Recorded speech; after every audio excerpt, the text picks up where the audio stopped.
संविधान को जलाया किसने था? संविधान, देश के संविधान ने भारत लोकतंत्र बनाया, जलाकर आप किसे संस्कार का परिचय दिए? मैं आपसे जानना चाहता हूं, 53 साल आपने राष्ट्रीय झंडा क्यों नहीं लगाया? कमियों को ढकने के लिए, आप छुपाने के लिए, जो ये 150 साल के बाद जो पूरी दुनिया जिसका सम्मान करती है, पूरा राष्ट्र जिस सच्चाई के रास्ते चलता है, आप जिनको, आप एक बात बताइए, आजादी के वक्त आप कहां थे? नेहरू जी 10 साल जेल में रहे, मिट्टी पर रहे। आप आजादी के बाद कहां थे? सुभाष चंद्र बोस हेडक्वार्टर के पास गए। हमेशा ये संघ और इनके नेता, हमेशा इन्होंने अंग्रेजों का सपोर्ट किया। बहुत बहुत धन्यवाद सभापति महोदया जी, मैं धन्यवाद देता हूं। रविन्द्रनाथ टैगोर की एक वाक्य पहले मैं शुरू करता हूं। रविन्द्रनाथ टैगोर ने संकीर्ण राष्ट्रवाद पर सवाल उठाया था। मैडम, मैक नहीं बजा, mic mic mic mic mic on है, आप जल्दी खत्म कीजिए। देशभक्ति को मानवता पर विजय प्राप्त करनी चाहिए। उन्होंने विश्व बंधुत्व पर जोर दिया और प्रसिद्ध रूप से कहा, देशभक्ति हमारा अंतिम आध्यात्मिक आश्रय नहीं हो सकती, मेरी शरण मानवता से है। उन्होंने सच्ची आज़ादी के बारे में सवाल उठाए और पूछा, क्या आप अस्वस्थ हैं? क्या आप स्वतंत्र हैं? क्या आप खुश हैं? और लोगों की सच्ची आज़ादी के लिए संकीर्णता से ऊपर उठने की चुनौती उन्होंने दी। टैगोर की देशभक्ति की दृष्टि जो अमार सोनार बंगला जैसी कविता में दिखाई देती है कि भारत की आध्यात्मिकता, महानता और मानवीय संबंधों पर केंद्रित थी, न कि राजनीति पर। उन्होंने दूसरी बात 100 वर्ष पहले कहा था कि हमें बंगाल का इतिहास सही, अन्यथा बंगाली बच नहीं पाएंगे। बंगाल का इतिहास चाहे जैसा भी लिखा जाए, यह मातृभूमि के लिए एक पुष्पांजलि है। क्या एक गरीब व्यक्ति जो सोना और चांदी इकट्ठा करने में असमर्थ है, उसे जंगली फूलों से मातृभूमि को श्रद्धांजलि नहीं देनी चाहिए? ये बात रविन्द्रनाथ टैगोर ने तीसरी पंक्ति उन्होंने कही थी, शक्ति, बुद्धि और धन मानवता का हिस्सा हो सकता है, लेकिन क्या शांति, सद्भाव और अच्छाई इससे भी उच्चतर हिस्सा नहीं है? इनको समझ में नहीं आएगा मैडम कि राष्ट्रीय गीत हमारे जीवन की संस्कृति है, हमारा संस्कार है, हमारा चरित्र है, हमारा विचार है, हमारे चिंतन में है, हमारे समर्पण में है, आहार व्यवहार खान पान में है, हमारे दायित्व और कर्तव्य की मूल आत्मा है और भावना है। अब ये 150 साल के बाद इस तरह की बात इस सदन में कर रहे हैं, जहां समय, काल, पात्र, टाइम, पर्सन, प्लेस, वे, दुनिया, पूरी वर्ल्ड इकोनॉमी की बात कर रहा है, पानी की बात कर रहा है, हवा की बात कर रहा है, पूरी दुनिया आर्थिक आजादी की बात कर रहा है, हर व्यक्ति की खुशियां की बात कर रहा है। ये हमें संस्कार पढ़ा रहे हैं, कोई संस्कार नहीं है।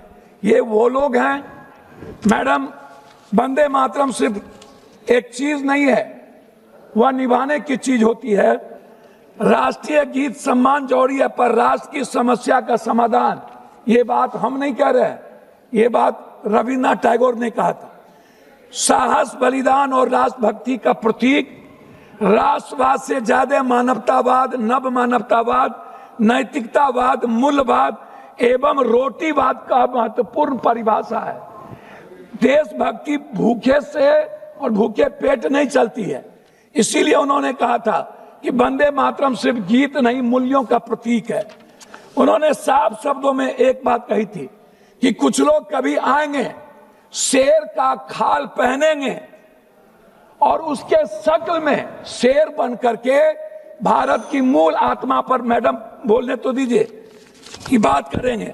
मैडम, मैं कुछ चीज नहीं कहना चाहता, और की बात कहे थोड़ा सा समय दीजिए। संविधान को जलाया किसने था? संविधान, देश के संविधान ने भारत लोकतंत्र बनाया, जलाकर आप किसे संस्कार का परिचय दिए? मैं आपसे जानना चाहता हूं, 53 साल आपने राष्ट्रीय झंडा क्यों नहीं लगाया? मैं आपसे जानना चाहता हूं कि आपके संस्था में, संगठन में और आपके संघ में कभी वंदे मातरम की संगीत और गीत क्यों नहीं हुई? कभी उसका सम्मान क्यों नहीं हुआ?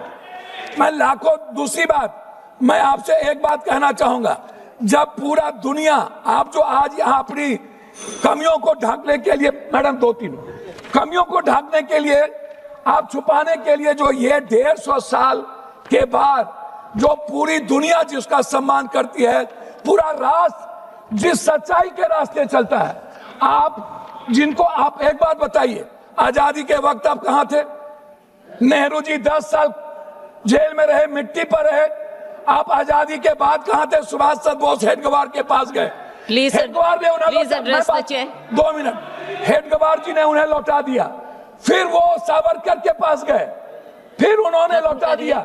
हमेशा हमेशा ये संघ और इनके नेता, हमेशा इन्होंने अंग्रेजों का सपोर्ट किया, हमेशा ब्रिटिश हुकूमत के साथ रहे इन्होंने। मैं आपसे पूछना चाहता हूं, कौन सी सोच तिरंगे नारे और राष्ट्रगान से बड़ा बन गई आपके लिए? मैं आपसे ढोंग के बारे में नहीं पूछूंगा, लेकिन इतना पूछूंगा कि जो जिद, अहंकार और वफादारी आप जिसके लिए कर रहे थे, वो आप बता दीजिए। मैडम, मैं लास्ट आपसे, जब आप कह रहे हैं तो जब बात इलाज कर रहा हूं, हमें आप एक बात बताइए, मोदी जी के भारत की बात ये करते हैं, हम शुरू करते हैं मोदी जी की भारत, खाली 2 मिनट में खत्म कर देंगे। हम शुरू करते हैं मैडम मोदी जी की भारत सिर्फ 2 करोड़ नौकरी से। हम शुरू करते हैं जो वर्तमान में आज भारत का हर व्यक्ति बंदी बना हुआ है, करोड़ों लोग।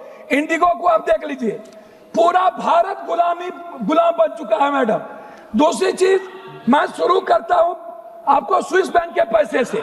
मैडम 2 मिनट, मैं शुरू कर, मैडम 2 मिनट, मैं शुरू करता हूँ स्विस बैंक। 2 मिनट, आपको ज्यादा समय दे चुके। 2 मिनट, मैडम 2 मिनट, मैं शुरू करता हूँ डॉलर से, मैं शुरू करता हूँ नोटबंदी से, खत्म करिए। मैं शुरू करता हूँ जीएसटी से, मैं शुरू करता हूँ शुरू नहीं, खत्म कीजिए। मैं शुरू करता हूँ किसान की आत्महत्या से, मैं शुरू करता हूँ बिहार में आप बुलडोजर चला रहे हो, आप गरीबों पर जुल्म कर रहे हो, आप बात करते हो राष्ट्रवाद की, मानवतावाद आपके जीवन में नहीं है। आप इकोनॉमी की बात नहीं करते हो, आप एजुकेशन की बात नहीं करते हो, आप वाटर की बात नहीं करते हो, आप प्रदूषण की बात नहीं करते हो, आप रुपया की बात नहीं करते हो, आप शेयर मार्केट की बात नहीं करते हो, आप स्किल की बात नहीं करते हो, आप स्टार्टअप की बात नहीं करते हो, राजेश रंजन जी, आप बंद कर दीजिए। आप बात करते हो कब्रिस्तान, ईद, बकरीद, आप बात करते हो नफरत की, आप नफरत पैदा करते हो।